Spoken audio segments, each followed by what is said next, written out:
Hello guys, स्वागत है आपका कोरियन ड्रामा एक्सप्लेनर चैनल पर। और आज हम बात करने वाले हैं मॉडल फैमिली के नेक्स्ट एपिसोड की हिंदी एक्सप्लेनेशन के बारे में। इस एपिसोड की शुरुआत वहीं से होती है। डेड बॉडीज की बात सुनकर दोंघा घर आ जाता है। पार्क दोक्सू उसे डांट लगाता है और पूछता है ये क्या हो रहा है, तूने 2 लोगों को मारकर उनकी डेड बॉडीज अपने ही घर में क्यों छिपाई हुई हैं? दोंघा उसे सब सच सच बता देता है। पार्क दोक्सू कहता है इतना कुछ हो गया, लेकिन तूने डेड बॉडीज को यहीं रखा हुआ है, कम से कम इन्हें कहीं और तो ले जा। दोंघा चुपचाप खड़ा रहता है। इधर इंस्पेक्टर जूही उनके घर के पास आ जाती है और वहाँ क्या चल रहा है ये जानने की कोशिश करती है। तभी युंजू उसे देख लेती है और वो वहाँ से चली जाती है। ऑफिस जाकर वो पार्क दोंगसू को मैसेज करती है और खबर मांगती है। पार्क दोंगसू कहता है अभी तक उसके हाथ कुछ नहीं लगा है। इधर युंजू के पास डॉक्टर का फोन आता है और वो कहता है हिनवू के लिए डोनर मिल गया है, आपको जल्दी ही ऑपरेशन करा लेना चाहिए। तभी दोंघा वहां आ जाता है। युंजू उसे डोनर की बात नहीं बताती, लेकिन पैसों के लिए पूछती है।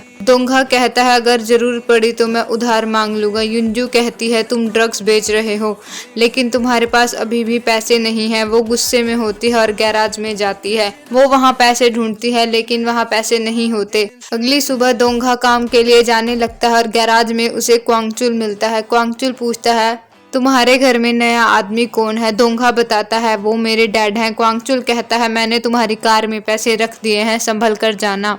दोंघा पूछता है मुझे ये काम कब तक करना होगा? क्वांगचुल जवाब देता है जब तक मैं चाहूंगा तब तक करना होगा। दोंघा कहता है मैं ज्यादा दिन ये काम नहीं कर सकता, मेरी फैमिली टूट रही है, मुझे अपनी फैमिली बचानी है, ज्यादा दिन ये काम मैं नहीं कर पाऊंगा। क्वांगचुल कहता है मरने से अच्छा है तुम मेरे लिए काम करो, और इस काम को अच्छे से करना, ये बहुत जरूरी डिलीवरी है। इधर मिनग्यू की खबर के कारण युंगसू और किम पहले ही अपने आदमियों को उनके एरिया में भेज देता है। वो दोंघा की कार का वेट कर रहे होते हैं। दोंघा घर से निकलता है और वो लोग उसका पीछा करने लगते हैं। इधर जूhyun पार्क दोंगसू से मिलती है और जानकारी मांगती है। अपने बेटे को बचाने के लिए पार्क दोंगसू झूठ बोलता है और कहता है मुझे कुछ नहीं मिला, मुझे लगता है दोंघा ने कुछ ऐसा देख लिया है कि वो लोग उसे डरा रहे हैं, आपको उसकी प्रोटेक्शन करनी चाहिए। वो बताता है दोंघा वर्क ट्रिप के लिए गया है। ये सुनते ही जुनह्यू भी वहां से चली जाती है और अपने साथी को फोन करती है और दोंघा का पीछा करने के लिए कहती है।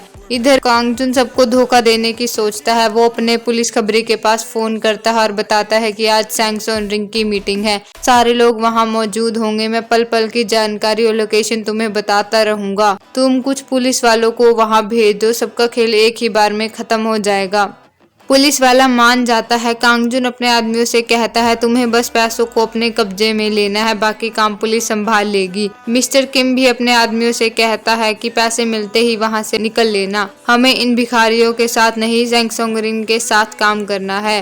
कांगजुन योंगसू और किम को धोखा दे रहा होता है, किम भी धोखा दे रहा होता है और बेचारा योंगसू धोखा खा रहा होता है। वो अपनी अपनी गाड़ियों में दोंघा की तरफ चल देते हैं। रास्ते में कांगजुन दोंघा को मैसेज करके कहता है कि अगर अपने परिवार को बचाना चाहते हो तो मुझे कॉल करो। दोंघा मैसेज पढ़ता है और अपनी गाड़ी लेकर वहां पहुंच जाता है जहां क्वांगचुल ने बुलाया होता है। फिर दोंघा का पीछा करते करते किम के गुंडे और जूhyun भी वहां पहुंच जाती है। दोंघा क्वांगचुल से बात करता है और इधर जूhyun एक बिल्डिंग में जाती है और वहां से उन्हें देखती है। क्वांगचुल उसकी कार से पैसे निकालता है और दूसरी कार में रख लेता है। वो दोंघा से कहता है मैंने उस कार में पैसे रखवा दिए हैं, अब तुम उसी कार में जाओ। दोंघा उस कार में बैठने लगता है और देखता है कि युंजू उस कार में बैठी हुई है। वो पूछता है तुम यहाँ क्या कर रही हो? युंजू कहती है तुम कार में बैठो, रास्ते में सब बताती हूँ। फिर एक फ्लैशबैक शुरू हो जाता है। जब गैराज में पैसे नहीं मिलते तो युंजू क्वांगचुल के घर चली जाती है। वो कहती है कि मैं दोंघा की वाइफ हूँ और मैं जानती हूँ कि दोंघा तुम्हारे लिए काम कर रहा है। क्वांगचुल कहता है तो मैं क्या करूँ? युंजू कहती है मैं तुम्हारी मदद करूंगी, लेकिन बदले में मुझे 2 चीजें चाहिए, मेरे बच्चों की प्रोटेक्शन और ऑपरेशन के लिए पैसे। क्वांगचुल उसकी बात मान लेता है और फ्लैशबैक खत्म हो जाता है। दोंघा बैठ जाता है और वो निकल लेते हैं। इधर जूhyun भागते हुए नीचे जाती है और दोंघा की कार का पीछा करने लगती है, पर गुंडों को कार बदलने का पता नहीं चलता और वो वहीं खड़े रहते हैं। इधर दोंघा चिल्लाने लगता है और कहता है तुम यहाँ क्यों आई? अब हम दोनों मुसीबत में फंस गए हैं। युंजू कहती है ये जरूरी था, हॉस्पिटल से फोन आया था कि हिनवू को जल्द ही सर्जरी करवा लेनी चाहिए, उसे डोनर मिल गया था। मैंने तुमसे पैसे मांगे लेकिन तुम्हारे पास पैसे नहीं थे। क्वांगचुल ने मुझे गारंटी दी है कि वो बच्चों को कुछ नहीं करेगा। ये सुनकर दोंगा शांत हो जाता है। दोंगा कहता है अब तुम भी इस दलदल में फंस चुकी हो, इसमें से निकला नहीं जा सकता। इधर वो किम और कांगजुन उस जगह पहुंच जाते हैं जहां गुंडे खड़े होते हैं। किम पूछता है क्या चल रहा है। गुंडा कहता है एक कार बाहर तो आई है लेकिन उसी जगह रुकी हुई है। तभी उस कार से क्वांगचुल उतरता है। किम उसे देखता है और अपने गुंडे से किम कहता है गधे, मैंने दोंगा का पीछा करने के लिए बोला था। तभी दोंगा कांगजुन को कॉल करता है। कांगजुन कहता है अगर तुम्हें इस झमेले से निकलना है तो मुझे पैसे दे दो, मैं तुम्हारी मदद करूंगा, मुझे अपनी लोकेशन बताओ। युनजू के डर से वो सीधा बात नहीं करता बल्कि इशारे में कहता है मैं किसी काम से बुसान जा रहा हूँ, आकर बात करता हूँ। कांगजुन समझ जाता है और किम को अपने पीछे आने के लिए बोलता है। इधर वो चलते रहते हैं और बुसान पहुंच जाते हैं। युनजू कहती है हमारा रूम बुक है, हमें कार पार्किंग में छोड़कर जानी है, वो आएंगे और पैसे निकाल कर ले जाएंगे। वो कार को वहीं छोड़कर रूम में चले जाते हैं। जूhyun अपने साथी को उनका पीछा करने के लिए बोल देती है। इधर दोंगा कांगजुन को कॉल करता है और होटल की जानकारी दे देता है। थोड़ी देर बाद युनजू वहां से जाने लगती है। दोंगा पूछता है तुम कहाँ जा रही हो। युनजू कहती है पैसे चेक करने, अगर उन्होंने पैसे निकाल लिए होंगे तो मैं वापस जाऊंगी, आज ह्युनवू का ऑपरेशन है। दोंगा कहता है मुझे तुमसे कुछ कहना है, मैं सोच रहा था कि ये पैसे हम दूसरे आदमी को दे दें, वो हमारी मदद करने को तैयार है। युनजू उस पर गुस्सा करती है और कहती है हमें अभी पैसों की जरूरत है, ह्युनवू हॉस्पिटल में है, तुम ये नई प्रॉब्लम क्यों खड़ी कर रहे हो। ये कहकर वो नीचे चली जाती है।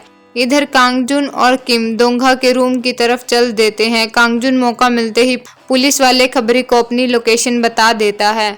दूसरी तरफ जूhyun की नज़र युनजू पर पड़ती है। वो चेक करने जाती है लेकिन युनजू उसे पहचान लेती है और छुप जाती है। वो वापस दोंगा के पास जाती है और कहती है हमें यहाँ से निकलना होगा, वो औरत हमारा पीछा कर रही है, मैंने उसे अपने घर के पास भी देखा था। कांगजुन बाहर खड़ा होता है और सारी बात सुन लेता है। वो उन दोनों के साथ पैसों वाली कार की तरफ जाता है। जूhyun का साथी भी उस लिफ्ट में घुस जाता है। किम को उसके ऊपर शक होता है। वो पूछता है क्या तुम पुलिस से हो। वो घबरा जाता है और मना कर देता है। किम उस पर अटैक कर देता है। वो चाकू से हमला करता है। किम कांगजुन की मदद मांगता है लेकिन कांगजुन उसकी मदद नहीं करता।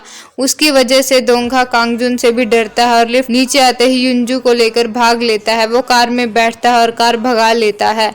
किम और कांगजुन भी उसका पीछा करने लगते हैं। जूhyun अपने पार्टनर को खून से लथपथ देखती है और उसकी हेल्प के लिए उसके पास जाती है। वो एम्बुलेंस को कॉल करती है और उनका पीछा करने लगती है। वो कार में एक दूसरे का पीछा करते रहते हैं।